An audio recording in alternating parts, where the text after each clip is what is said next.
ಏನು ಮದ ಪಿತ್ತ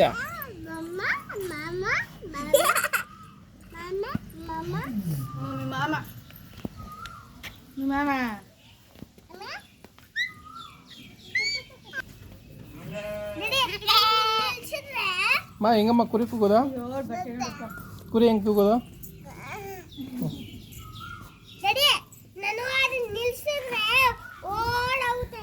ಚಿನ್ಪಪ್ಪ ನನ್ನ ಕುರಿ ಹೆಂಗಮ್ಮ ಕಿಚ್ಚೋದು ಗುಂಡು ಮನೆಗೆ ಬಂದಿದ್ರೆ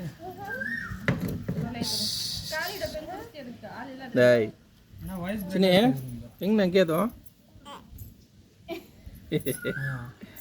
ಗುಡ್ ಗರ್ಲ್ ಇಲ್ಲ ನೋಡಿ ಇಲ್ಲಿ ಹೆಂಗೆ ನಂಗೆ ಅದು ಅಣ್ಣ